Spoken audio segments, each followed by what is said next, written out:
Hi, I'm Hunter Allen, and here to tell you a little bit more about how to analyze a single power file in TrainingPeaks WKO4 software. Here we are, and we're looking at a big old long road race right here. This is one of the clients that I work with. This was national championships here, where he got second in the national championships. Lots of different information here we can look at. There's the power. If you click on the power numbers there, you can just see what that is, or hover over them. There's the speed. There's the elevation, and you can see that I've got other numbers here, but they're hidden, so I've hidden those. So cadence, we can bring cadence back in if we want to see cadence, and there's cadence, so you can see that kind of downward sloping trend. We can bring temperature in here, and there's your temperature now. Let's go over here, it's hiding right there, that square wave there of temperature. We've got some vertical lines in here as well. I placed a vertical line in here, and how does this work? Well, I just configured it, so under this I made it a vertical line, wrote a little expression, so give me a line at 3,000. Well, what's 3,000? That's 3,000 seconds. Well, 3,000 seconds, 3,000 divided by 60 is 50 minutes. So 3,000 comma is putting that at that vertical line. Now, I've also got a vertical line at the halfway point, which I just made and said duration divided by 2. So you can just write that one in if you like here, and there's your duration. There's your vertical line in right there, that red one, right there at the midpoint of the rod. So it's easy to see the midpoint. So, we've got lots of different things in here. Here's our rod summary, what we're looking at. But oh man, this is really busy. So I'll tell you what I'm going to do is I'm going to open it up and look for a new view. I'm going to look for what we call the lanes view. So here's the lanes view. And this is going to just open this up, and it's going to be a chart pack as well. You've got these secondary charts that are all linked. These are the child charts. They're linked to the parent charts. And what does this lanes view mean? Well, I'm going to show you. If we're going to show you a little shortcut here, I've showed you a few times now. If you can follow me on these videos. Alt plus Command, and then the down arrow will show you the bottom one. But really what I want is that upper one. So I'm going to push Alt plus Command and the upper one. That upper view. Here's the lanes view. So you've got all your power data here, you've got all of your cadence data here, you've got all of your speed data here, and if you scroll down, then you've got your elevation and your temperature. So any channels that you are recording, your power meter is recording, you could just put it in this lanes view. So sometimes that's easier to look at, and the way you want to see it. It may be the way to do it. So I'm going to hit Alt, Command, and Enter, and that's going to bring my dashboard back for that one. Now the other view that you might want to look at is the stacked view, and this time I'm just going to go in here and I'm going to type in STAC, and there's the stacked view. Notice how this one also has linked charts to it, so this is a pack, and that way you've got the stacked view here. So what is the stacked view? And I'm going to just go ahead and do that again and show you here. Well, the stacked view is the data as it comes out left to right all the way from the beginning of the rod to the end of the rod. So you can really dig into this and see what we want to look at.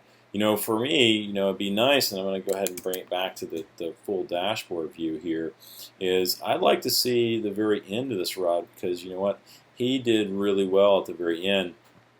And so I'm just going to drag across this end part right here and create a range around that and save that selection right there. So we'll just do that, and we'll just say final, all right, 5 minutes.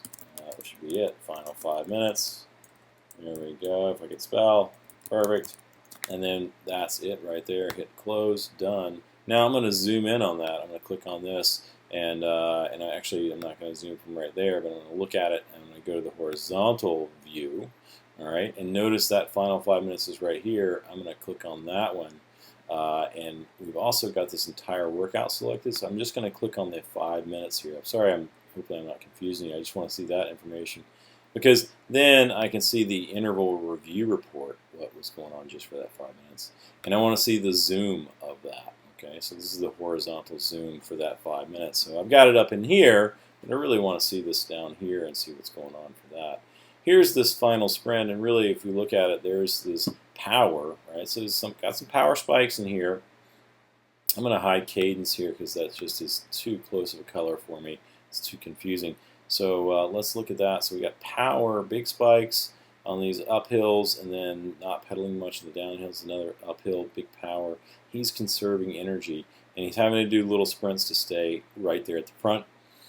And then there's his final sprint. Okay, so then that way you can see what his final sprint was like in that. So that's super simple to look at. And you can even say zoom the final 5 minutes. I'm going to even take this one at the top here. We could do it on the bottom, but I'm just going to grab this on the top just to give you an example. And say save selection and just type in here final sprint.